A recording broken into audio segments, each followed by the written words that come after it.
Hey guys, this is Tom, and here we are for another M12 Sealed daily event. We're looking at the pool now. We've just started building. We've got green here.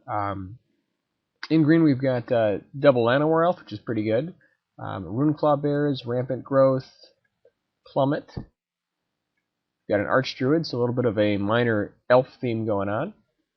We've got a Rhino, a Basilisk, and a Vastwood Gorger. So the green creatures are actually not bad. Let's continue on to the artifacts, see what we've got. Let's see, Crown of Empires, Manolith, Throne of Empires as well, which is an interesting card. We've got a Thran Golem, a Colossus. In red we have, let's see, Goblin Grenade, we've got a Stormblood Berserkers, we have Fire Slinger, Warpaint, a Piker, a Crimson Mage, Fling. We have one Incinerate, a Blood Ogre, Mana Barbs, Gorehorn Minotaurs, Bonebreaker Giant. So the creatures in red are actually very good. The Blood Ogre and the Gorehorn Minotaurs and the Stormblood Berserker are all very high quality creatures, and what we need to find out now is what kind of color is going to have the removal we're looking for. Black, we've got the Ringflesh, Deathmark, Bloodseeker, double Bloodseeker, and a Duskhunter Bat, the Skeleton. So black is looking pretty good also. Double Warpath Ghoul and Devouring Swarm. We have Vampire Outcasts and a Sengir Vampire. So very nice black in terms of creatures. Not much for removal. We do have the Mind Rot and the Ringflesh, but that's really it. Let's see. For blue, we've got double Unsummon. We have an Azure Mage, Merfolk. We have, let's see here, Aether Adept, okay. We've got a Cutthroat, double Fleetwing, and a Master Thief. So, I mean, the blue is fairly average. The Unsummons and the Aether Adept are quite good, along with the Azure Mage, but I'm not sure if it's a strong enough color here. Let's take a look at the white. In white, we've got double Oromancer. We have Banalish Veteran, the Griffin Sentinel. We have an Oblivion Ring, which is a very nice welcome sight. And let's see what else we've got here. Arbalest Elite, which is an excellent card. Double Peregrine Griffin. We have a Sun Titan, so there's a very good chance we'll be running the white. Let's see, Lawkeeper, Griffin Rider, with the Spirit Mantle, Divine Favor, double Guardian's Pledge, and Assault Griffin. So I think that we're almost certainly going to be playing the white, just because Sun Titan is such a bomb in this format. It's so powerful, and it goes such a long way to winning the game, especially if you have any kind of, 2 or 3 drops you can recur, which we certainly do. So, okay, looking at the colors now, the question we need to find out is which color is going to best complement our white.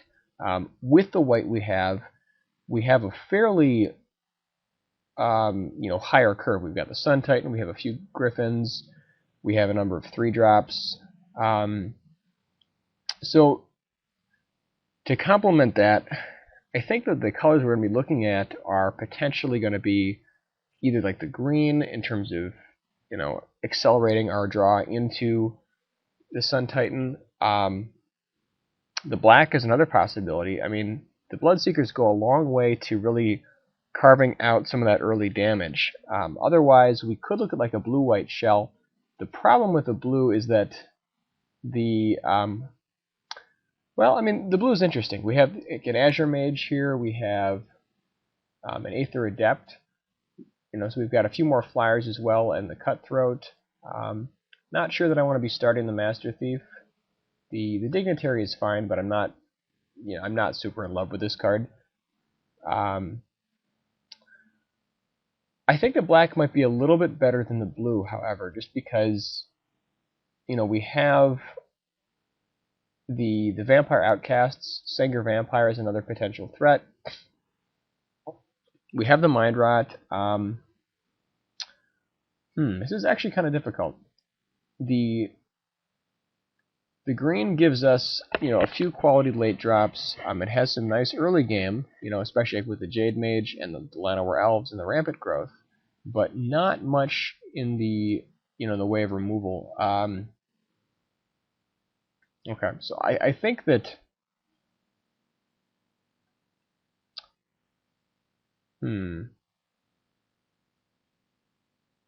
I don't think that the blue is where we want to be here. We're not really aggressive enough to take advantage of the bounce that the blue is going to afford us. And the Fleetwings don't really have any way to get powered up other than the Spirit Mantle or Divine Favor, which admittedly is quite decent and could be a good enough reason to run them. However, I think that maybe the red, the black, or the green might be a little bit stronger. So with the red, we have, let's see, so we do have a Thran Golem. We could potentially run like the Spirit Mantle and Divine Favor.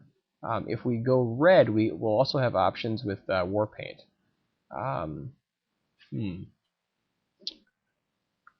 Red also gives us like the Stormblood Berserkers. It gives us the Blood Ogre, which is an excellent creature. The Fire Slinger to turn on early damage. The problem, well, let's see. The problem with the red.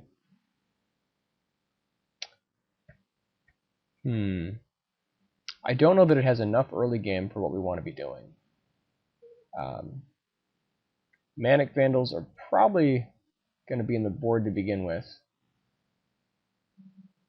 Griffin Rider is actually pretty good in this deck. I mean, we have, I believe, 4 Griffins. So I think that, well, the red is okay.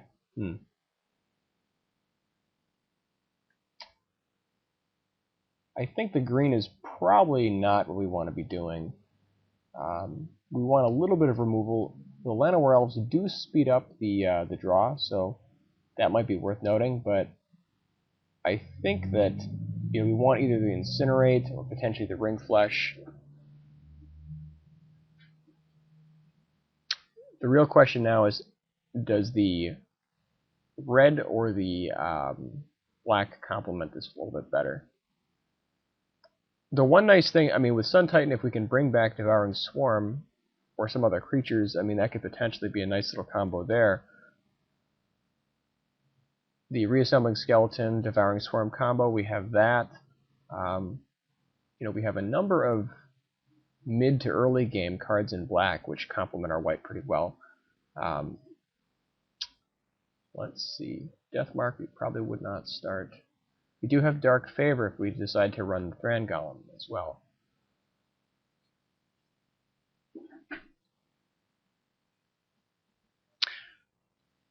I think that the black might be a little stronger for us. It's fairly close. The red creatures are very strong, but the Vampire Outcasts and the Sengir Vampire and the Devouring Swarm combo, the Blood Seekers, I think will go a long way. Let's take a look at the black-white real quick here. This is normally not a color combination that I like too much. However, that being said, I think we have a pretty decent, amount of good white-black here. So if we look at the white-black shell, this is 35 cards here. We're definitely not playing all of these. Most likely we're not going to be running the Siege Mastodon main. The Colossus is not that amazing in this deck just because we're not really an all-in kind of deck. Let's see. Dignitary we could potentially take out. The Outcasts look good. Oromancer actually does a lot of work in this deck here. Let's see. Blood Rage Vampire is not that amazing just because we're not really going to be getting Bloodthirst all that often. And as a 4/2, it's not all that much better than our other 3-drops already. The Swarm, I think, does a fair amount of work here with like the reassembling skeleton combo. I like the 2-drops. I'm not sold on the Warpath Ghouls just yet. This brings it down to 29. Let's see. Throne of Empires is definitely helpful. I think that this actually is going to be a fairly decent card for us. So now we want to consider if we want to run the Thran Golem with like the Dark Favor, Divine Favor, Spirit Mantle. Does Dark Favor really help us out in any other way? It is actually a pretty nice card for our Griffin, and with 2 Oromancers, there's a good chance we'll be able to recur it, so I like that.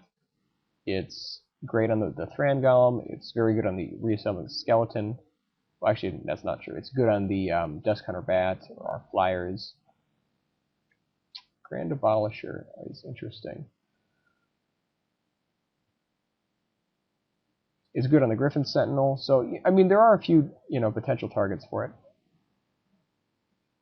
I don't know that this deck needs the Crown of Empires. I mean, Crown is certainly a fine card. We have a Lawkeeper already, and we want to be, trying to find out what we're going to be doing with our mana. Let's see. Manalith might be a good card for us just because we have so much double color. Like we have double color for the Swarm, the Outcasts, the Vampire, the Sun Titan. So what do we want to cut? Let's see. Mind Rot is good also. Divine Favor might be a little... I'm not sure we need the Divine Favor. We can always board into it, and I think that the Dark Favor actually does a little bit more work than Divine Favor in this deck. Just because, we do have a number of creatures that have evasion. Dark Favor is excellent on the Griffins, for instance. If we're going to run the Thran Golem, we should probably run the Manalith just to get there, mana-wise. Although, I mean, if we're going to be running both Oromancers, I think Divine Favor might be a really good card for us. Okay.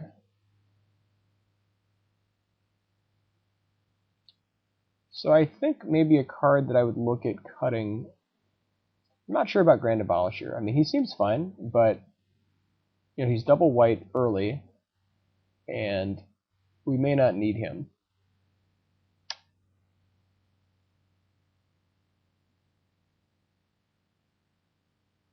Also not sure we need the Crown. Crown is fine also, but what are going to be our mana sinks? We have Arbalest Elite already, we have Gideon's Lawkeeper, we have Throne of Empires. So we have things we're doing with our mana already. This takes it down to 27. See, I like our creatures here. If at all possible, I want to run a pretty full creature count, just because I want to be able to recur a number of different things. I mean, the enchantments are also nice with Sun Titan, because then we can, continually bring them back. So I think we're maybe okay cutting a Mind Rot. We've got a pretty big 3-drop slot, and I like the 3-drops that we have.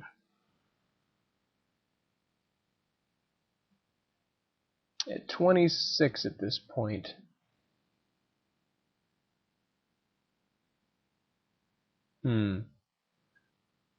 This is a little tough. I don't know how good Throne of Empires is. I mean, I can see it taking over a game in a stall, but I don't know how often that's going to happen.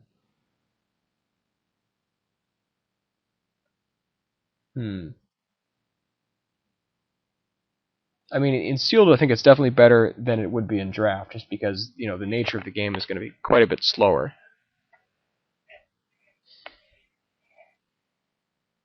So what do we want to cut?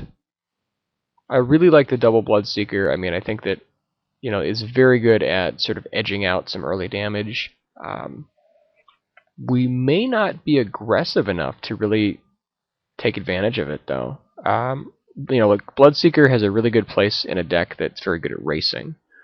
It's not terribly all that great at just, I mean, it's very average at blocking and doesn't really get in that often.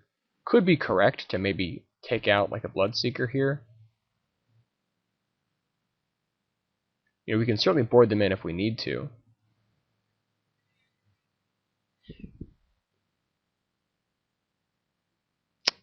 What else do we want to cut?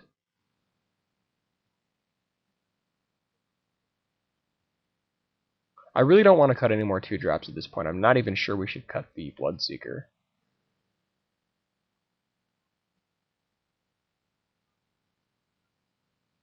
$25. Like, I think the Thran-Golem is substantially... It's very good in this deck. With the double Auramancer, you know, being able to set up the Thran-Golem is pretty powerful. Alright, so we have about 3 minutes left here. You know, I'm actually not sure that the black is better than the red. Let's take a quick look at the red here. I mean, we have Sengir Vampire and Vampire Outcasts, but they're both pretty late in the curve. Let's take a quick look at the red instead. I think maybe red is going to be a better match for this deck, actually. Like, we've got the Gorhorn Minotaurs, got the Fire Slinger, the Piker, the Mage, Blood Ogre, Bonebreaker Giant, potentially Warpaint.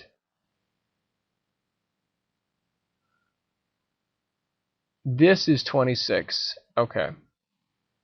We have Fling, if we want to use that.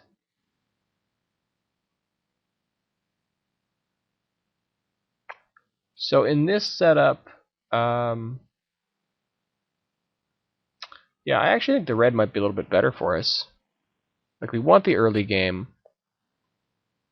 You know, we've got the same number of different enchantments here.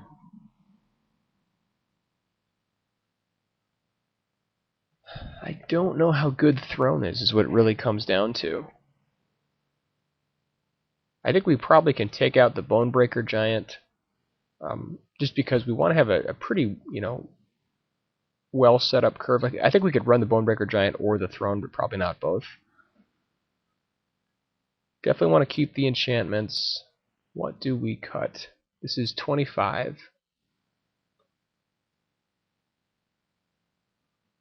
I really like our creatures here. I mean, they're all, I think, very efficient. They do things we need to do. We might be able to cut the Manolith here, but, like, we have a pretty well-established 3-drop slot. I suppose we're not really pushing to too many cards that are too late. We have almost no double red, so Manolith may not be necessary in this deck. It's good to have a nice, you know, sort of threat density. But at the same time, like, I really want to resolve Sun Titan. I think I'm just going to cut the Throne here. I mean, we can board it in if we don't see flyers, but I think that, like, against a flyer deck, it's pretty terrible. You know, Throne is pretty good if you run, like, Guardian's Pledge, for instance, which is certainly something we could do. You know, we could just decide to, I guess we could almost look at it going like monocolor, like Throne and Guardian's Pledge. You know, actually, I wonder about that. Okay, so we maybe can change that a little bit later, but we're running out of time at this moment. 10-6, we're going to run, let's see, 9-7. Yeah, I think 9-7 is actually a better, I mean, do we want to run 8-8? No, I think 9-7 is actually a little bit better. We'll run 8-8 for now, just because we're running out of time. This is a difficult build. I'm not really sure how exactly I would want to do this build. This is a deck where we might be able to, you know, look at between rounds, try and like